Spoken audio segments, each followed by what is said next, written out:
कुछ शक्तियों को विधियों की ज़रूरत नहीं होती, उन्हें सिर्फ उपस्थिति चाहिए। लेकिन क्या हम में से ज़्यादातर लोग आज भी उपस्थिति को महसूस कर भी पाते हैं? एक समय था दोस्तों, जब मैं मंदिर खूब जाया करता था, खूब घूमा करता था मंदिर, और मेरे पास मन में सवाल थे, लेकिन जब भी वहाँ जाऊँ तो ना मुझे कोई ऊर्जा महसूस हो रही है, ना कोई अनुभव हो रहा है और ना कोई जवाब मिल रहा है। तो ये कर के मैं बहुत परेशान हो गया। मैंने सोचा पूजा पाठ करते हैं, कुछ मंत्र बोलेंगे, जाप करेंगे, लेकिन ऐसा कुछ खास फ़र्क नहीं पड़ा। फिर एक दिन मैं एक स्फटिक के शिवलिंग के पास गया। मैं भोपाल में रहता हूँ और भोपाल में ऐसा अनुभव होना ही एक बहुत बड़ा चमत्कार है, क्योंकि यदि आप कोई चीज़ शिद्दत से ढूंढ रहे हैं और यदि आपको मिल जाए, वो भी ऐसी जगह, तो उसका अनुभव ही अलग होता है। और इसीलिए आज ये वीडियो मैं आपके लिए लेकर आया हूँ, ताकि मैं आपको ये अनुभव करा सकूँ कि वहाँ की एनर्जी क्या है, वहाँ का अनुभव कैसा रहा और क्या आपको महसूस होता है इस मंदिर में जाके, कैसा आपका अनुभव रहता है। इन सब के बारे में बात करेंगे। बट मेरा सवाल आज भी यही है, जो आपके मन में भी आ रहा होगा, कि जो मैं आपको बोल रहा हूँ, क्या ये सही है? क्या ये सच है? क्या वाकई अनुभव होता है? क्या ऊर्जा का महसूस होता है? क्या ऊर्जा होती है? क्या एनर्जी होती है? क्या उसका अनुभव होना ज़रूरी है? क्या ये वाकई होता है या सिर्फ मनगढ़ंत कहानियाँ? तो दोस्तों, इस पॉडकास्ट को आप एंड तक देखिए, आपको बहुत सारे अनुभव मिलेंगे।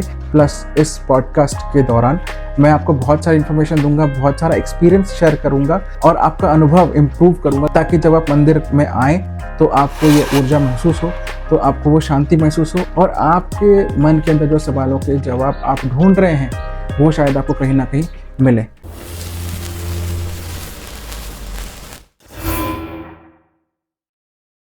नमस्कार पंडित जी, आपका स्वागत है दैनिक सनातन चैनल के ऊपर। और मेरा ये सौभाग्य है कि मैं इस टेम्पल में आके मैं पहली बार देख रहा हूँ कि स्फटिक का जो है शिवलिंग आपने बनवाया है। मेरे ख्याल से ये एमपी के अंदर दूसरा नंबर पर है। जी, ये अपने एक सिवनी में आश्रम है जी, शंकरा जी का, जिसमें स्फटिक की शिवलिंग है। अच्छा। ये दूसरे अपने भोपाल में ही अपने श्री सिद्धेश्वर दक्षिणमुखी हनुमान मंदिर लक्ष्मण नगर में मंदिर में स्थित है। तो पंडित जी, पहले तो मैं आपके बारे में जानना चाहूंगा, आपका शुभ नाम, ये मंदिर कैसे शुरू हुआ, किन्होंने शुरू किया, आपने कैसे इसको टेक ओवर किया और क्या आपकी जर्नी रही? जी, मेरा नाम सौरभ मिश्रा है। मैं श्री सिद्धेश्वर दक्षिणमुखी हनुमान मंदिर का पुजारी हूँ, जिसमें हमारे पिताजी ने शुरुआत से ही बाबा की सेवा की है और यहाँ पे सेवा दी है। जब तक हमने गुरुकुल में शिक्षा ग्रहण किया है, हमने शुक्ल यजुर्वेद पढ़ा हुआ है, जिससे आचार्य पाणिग्राही चतुर्वेद संस्कृत वेद पाठशाला में हमने शिक्षा ग्रहण की है। अब हमारा राष्ट्रीय केंद्रीय विश्वविद्यालय बाग सिमनिया से हमारा शास्त्री हो चुका है, एमए संस्कृत से चल रहा है। ओके। तो गुरुजी, ये सबसे पहले आपने दक्षिण मुखी हनुमान जी का मंदिर स्थापित हुआ, उसके बाद कैसे दक्षिण मुखी के बाद आपने विचार किया कि हम इसको एक्सपैंड करेंगे, और धीरे धीरे आपके मन में कैसे विचार आया कि हम स्फटिक के शिवलिंग के साथ आगे बढ़ेंगे? जी,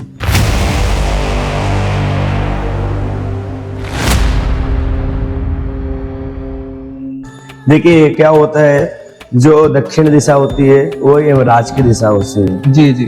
और अपन दक्षिण दिशा को अशुभ भी मानते हैं। कोई भी कार्य करते हैं जो कि अपन दक्षिण मुख की ओर करके, पूजन पाठ जो भी कार्य करते हैं अपन दक्षिण की ओर नहीं करते हैं। जो हनुमान जी होते हैं वो शिव जी के अवतार माने जाते हैं जी। उनके पूजन और पाठ से अपनी जो उनकी शक्ति है, अपने जो भी कार्य अपन करते हैं उनके आशीर्वाद से और कृपा से सिद्ध होता है।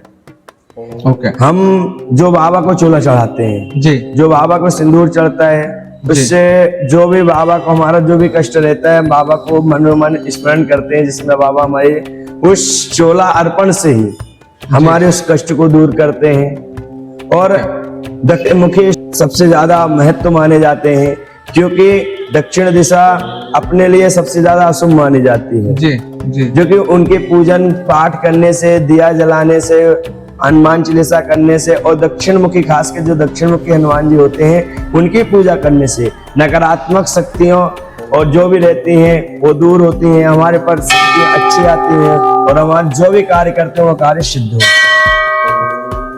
तो पंडित जी, आपने इस मंदिर के बारे में बहुत कुछ हमें बताया। मैं चाहता था कि इसकी इम्पोर्टेंस जनता तक पहुंच सके, जी। हमारी डायनेमिक सनातन चैनल तक पहुंच सके, तो इसीलिए मैंने पंडित जी के साथ समय लेकर ये शूट किया। और मैं खुद भी यहाँ पे एक ऊर्जा का अनुभव करता हूँ, क्योंकि मैं खुद स्पिरिचुअल हीलर हूँ, मैं खुद लाइफ साइंस जानता हूँ और मेडिटेशन वगैरह मैं करवाता हूँ, तो मैं समझता हूँ कि यहाँ किसी स्थान की ऊर्जा का क्या महत्व है। और खास करके जब स्फटिक खुद अपने आप एक ऐसा मटेरियल जो सबसे ज्यादा वाइब्रेटिंग है इस सृष्टि के अंदर, सबसे ज्यादा अच्छा, सबसे ज्यादा प्योर वाइब्रेशन रखने वाला जो मटेरियल है वो है स्फटिक। और यदि वो शिवलिंग हो तो शिव की ऊर्जा और स्फटिक खुद का जो उसका कंपन है, वो दोनों मिलके जो ऊर्जा प्रोड्यूस करते हैं उसको आप मैच नहीं कर सकते। लेकिन अब हम पंडित जी से और थोड़ा समझेंगे क्या विधि विधान होते हैं, क्या पूजा वगैरह आप करवाते हैं। जी।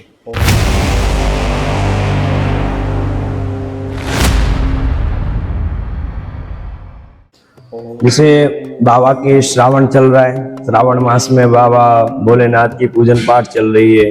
कई प्रकार के भक्त पूजन पाठ कई प्रकार की करते हैं, जप से तप से, बाबा का अभिषेक, जलाभिषेक, दुग्धाभिषेक, कई प्रकार के जिस प्रकार की बीमारियां होती हैं उस प्रकार के बाबा का अभिषेक करते हैं। अपने कई कार्य को सिद्ध करने के लिए कई प्रकार के अभिषेक किया जाता है। जी जी। जैसे श्रावण मास में आप देख रहे हैं हर जगह भोलेनाथ के मंदिरों में पूजन पाठ सब जब तब सब चल रहा है, हवन चल रहा है, जिससे अपने इस देश के लिए कई प्रकार के सुख समृद्धि के लिए लोग पूजन पाठ और जाप करवा रहे हैं। जैसे कि आप देख रहे हैं श्री सिद्धेश्वर दक्षिणमुखी हनुमान मंदिर लक्ष्मण नगर भोपाल में आपने स्फटिक शिवलिंग देखी है, जो कि अपने मध्य प्रदेश के द्वितीय स्थान पे यह मंदिर आता है, जो कि स्फटिक शिवलिंग यहाँ पे स्थापित की गई है। स्फटिक शिवलिंग एक ऐसा रत्न कहलाता है जो अपने बर्फ के बड़े बड़े चट्टानों के सबसे नीचे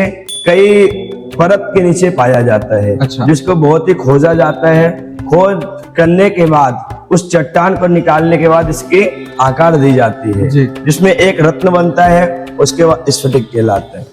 इसके दर्शन मात्र से ही जीवन कल्याण है जी। आपकी हर मनोकामना पूर्ण होती है।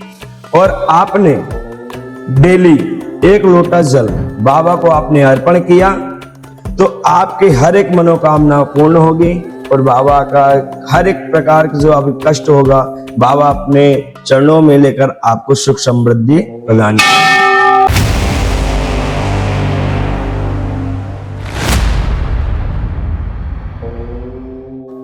तो पंडित जी मुझे बताइए, जब आपने ये स्फटिक की शिवलिंग की स्थापना करी तो उस दौरान क्या आपने दिशाओं का कुछ विशिष्ट ध्यान रखा कि किस दिशा में कैसा क्या रहेगा? जी, शिवलिंग का जो मेन मुख्य जिसको जलेहरी बोलते हैं, जिनका मुख्य उत्तर की ओर होता है। ओके जी। और विशेषताएं जो शंकर जी के जो अपन शिवलिंग होते हैं, शिवलिंग में कोई दिशा मान्य नहीं, अपन जहां भी बैठ के पूजन कर सकते हैं बाबा की। ऐसा शिवलिंग में कोई ऐसा नहीं कि अपन किसी भी दिशा में बैठ के पूजन बाबा की कर सकते हैं। अच्छा। जो मूर्तियां होती हैं, जी जी जी, जैसे अपन ने शंकर जी की मूर्ति स्थापना की जी, अपन को ध्यान रखना है कि जो भगवान का मुख हो कि दक्षिण की ओर न हो। अच्छा जी। भगवान का मुख उत्तर की ओर हो या भगवान का मुख पश्चिम की ओर हो या भगवान का मुख पूर्व की ओर हो। ठीक है जी। ठीक है। तो हम देख रहे हैं सर, शिवलिंग के साथ शंकर भगवान और उनके परिवार की मूर्तियां भी लगी हुई हैं जी। तो क्या उस दौरान हमने दिशा का ध्यान रखा?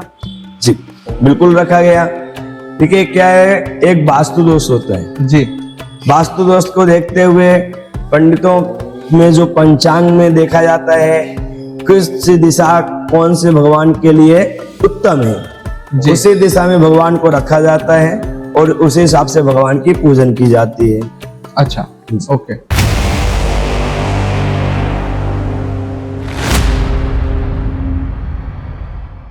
तो पंडित जी अभी जैसे काफी आना जाना हो गया है, लोग काफी लोग बढ़ गए हैं। मतलब मैं पहले से देख रहा हूँ मंदिर को, बहुत समय से देख रहा हूँ। पहले तो बहुत शुरुआत हुई थी मंदिर की शायद, और उसके बाद जब मैं आना शुरू हुआ, मैंने आके देखा तो अब तो खैर काफी जनता आने लगे, काफी लोग आने लगे। लेकिन उनके साथ उनके अनुभव भी आते होंगे, उनके अनुभव इस तरह से कि यदि आपकी चर्चा परिचर्चा हुई उन दौरान उनसे और आपको कोई अनुभव उन्होंने बताया हो? जी जी, कई प्रकार के लोग मंदिर पे आते हैं जी कोई सुख से आता है, कोई अपना दुख भी लेकर आता है। भगवान का मंदिर है। जी काफी लोग तो मंदिर शुरू से ही जुड़े हुए हैं, जब से मंदिर अपना ये बाबा का मंदिर स्थापित है, जब से जो लोग बाग जुड़े हुए हैं, जी उन्होंने कई प्रकार के बाबा की चमत्कारियां देखी हैं। उन्होंने जिस कार्य के लिए बाबा को मन में बोला है, बाबा ने उस कार्य को सिद्ध किया है। अच्छा जी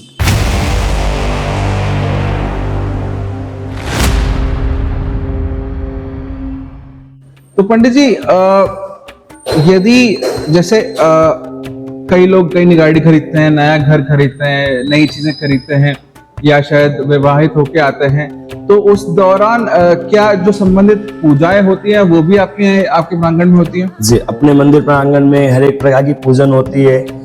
गाड़ियां की पूजन हो गई, अपने शादी ब्याह मतलब हर एक प्रकार की अपने वास्तु पूजन हो गई, अभिषेक, जल भगवान का, महामृत्युंजय जाप, दुर्गा सप्तशती का पाठ, चंडी यज्ञ, तो हर एक प्रकार की पूजन पाठ बाबा के मंदिर में की जाती है। ओके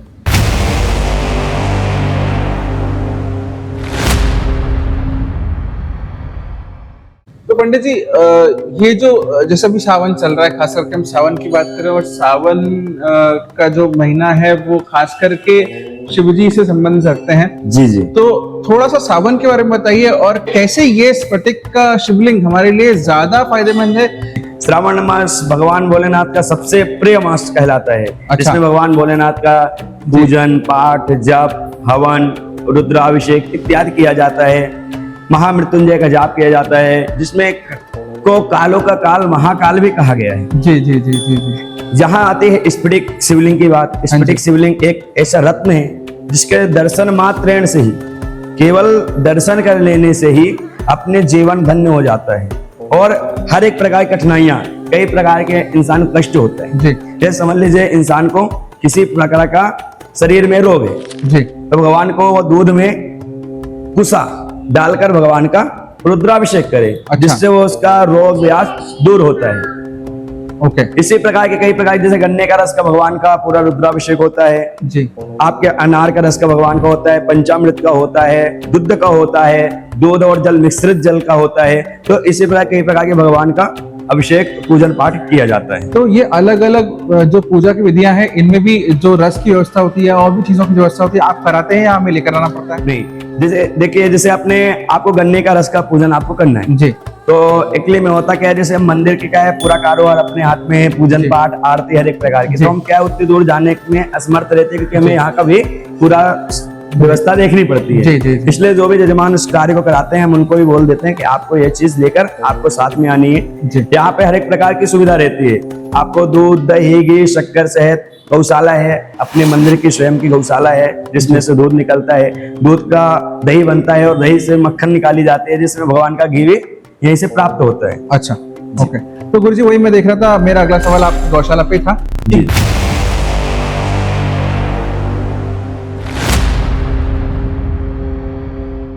गौशाला में जो पंडित जी ने डेवलप किया है गौशाला, उसका क्या महत्व है और हमारे भक्तगणों को उस गौशाला से क्या सुविधाएं मिल सकती है, या फिर इस मंदिर प्रांगण के लिए गौशाला का क्या महत्व, पंडित जी थोड़ा सा बताइए सर।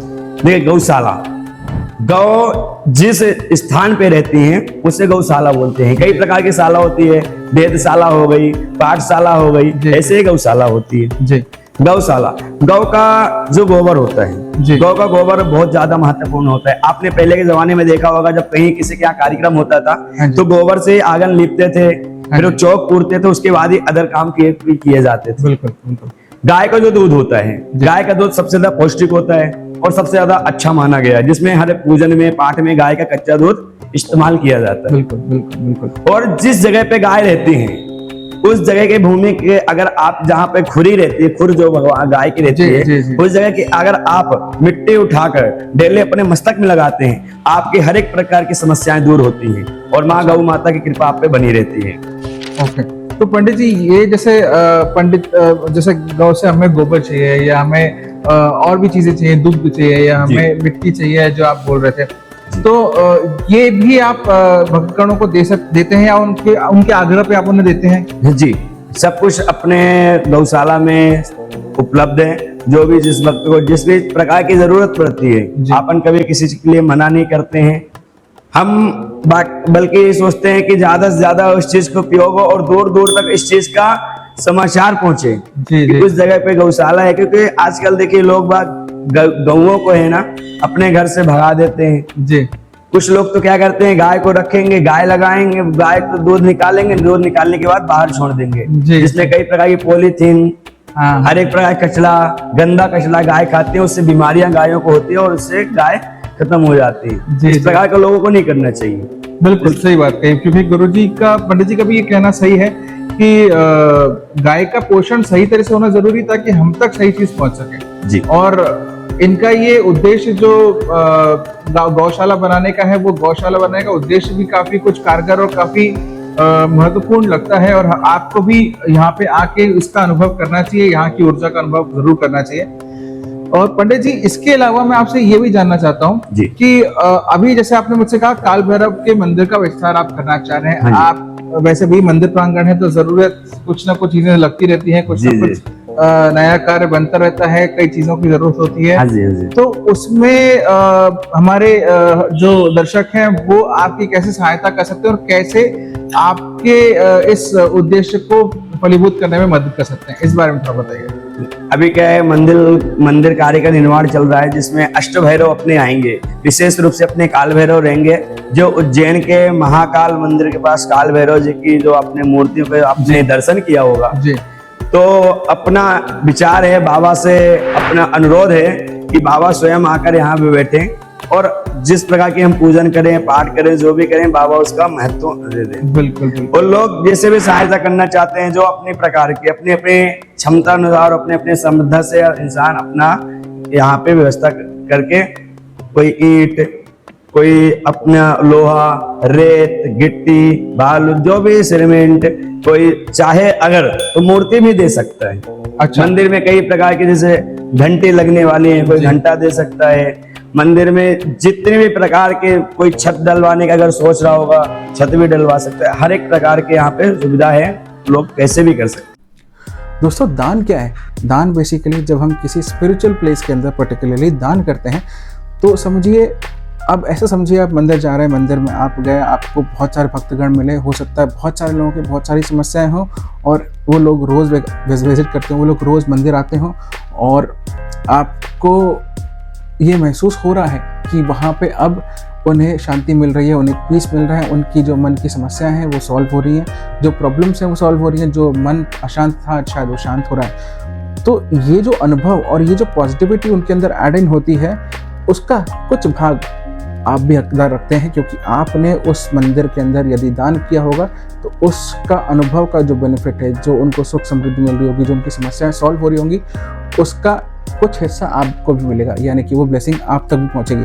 अब यहाँ सिर्फ एक व्यक्ति या दो लोग नहीं आ रहे हैं, अब यहाँ इस मंदिर जितना बड़ा मंदिर और जितना बड़ा प्रांगण है मंदिर का, उतने ज़्यादा से ज़्यादा लोग आएंगे और उतने एनर्जीज की ट्रांजैक्शन का आपको एक मोटा हिस्सा ज़रूर शेयर होगा। तो इसीलिए यदि आप स्पिरिचुअल नहीं भी हैं तो एटलीस्ट इसे एक स्पिरिचुअल ट्रांजैक्शन मान के मंदिर ज़रूर जाइए और दान ज़रूर कीजिए। और इस वीडियो को दौरान दिए गए डिटेल के अंदर यदि आप दान करना चाहें तो आप बिल्कुल कर सकते हैं, और इसमें मेरा कोई कंट्रीब्यूशन या मेरा कोई इंटरेस्ट नहीं है कि क्या रेवेन्यू शेयर हुआ। It is just pure spiritual intention. तो दर्शकों, मैं इसी मुहिम के अंदर और एक चीज़ ऐड करना चाहूँगा कि इस वीडियो के दौरान मैं आपको नीचे QR कोड और अन्य कॉन्टैक्ट डिटेल्स दूंगा, जिससे के थ्रू आप जो है पेमेंट कर सकते हैं या फिर उनकी जो सहायता आप करना चाहते हैं वो उनसे डायरेक्टली संपर्क करके आप कर सकते हैं, ताकि आपका भी कल्याण हो इसी बहाने और मंदिर का भी विस्तार हो। इवेंचुअली इस ऊर्जा का विस्तार होना जरूरी है, इस स्थान का विस्तार होना जरूरी है, क्योंकि ज्यादा से ज्यादा लोग तक जब हम पहुंचेंगे, जैसे आप ज्यादा से ज्यादा व्यूज लाएंगे, जैसे आप ज्यादा से ज्यादा सब्सक्राइबर्स ला के मुझे देंगे, तो इससे फायदा ये होगा कि इनके मंदिर प्रांगण की जो ऊर्जा है ज्यादा से ज्यादा लोगों तक पहुंचेगी। और इसीलिए मेरा फिर से आपसे अनुरोध है, ज्यादा से ज्यादा लोगों तक शेयर कीजिए ताकि ये जानकारी ज्यादा से ज्यादा लोगों तक पहुंच सके। तो गुरुजी, आपका धन्यवाद आपका समय देने के लिए, और आपका बहुत आभार है। और मैं कोशिश करूंगा कि आपके इस जानकारी को ज्यादा से ज्यादा लोगों तक पहुंचा सकूं। जरूर। और बिल्कुल मैं दर्शकों से मैं अनुरोध करूंगा कि एक बार यहाँ पे आके यहाँ की ऊर्जा का अनुभव कीजिए, पंडित जी से जरूर मिलिए और उनसे बहुत कुछ सीखने के लिए है, बहुत कुछ जानने के लिए है। तो बने रहिए हमारे चैनल के साथ और हमें फॉलो, शेयर, सब्सक्राइब जरूर करते रहिए। Thank you so much. तो दोस्तों, यदि आपको ये पॉडकास्ट पसंद आया हो तो इसको ज़रूर सब्सक्राइब कीजिए, ताकि ऐसा और इन्फॉर्मेशन और कंटेंट में अब तक लाभ पहुंचा सकूं। कंसिस्टेंटली एक अच्छे कंटेंट बनाने का मोटिवेशन मिले और हमें आपके साथ जुड़ने का मौका मिले, और आपके मन के सवाल जवाब को जानने में, समझने में मेरी बड़ी रुचि है। इसलिए कमेंट ज़रूर कीजिएगा और शेयर कीजिए जिनको ये वीडियो देखने से फ़ायदा मिलेगा, और जिनके जीवन में बहुत समस्याएं हैं उनको तो ज़रूर शेयर कीजिए, ताकि कम से कम आप एक निमित्त बन सके उनके प्रश्नों को दूर करने का। Thank you so much. Subscribe करते रहिए।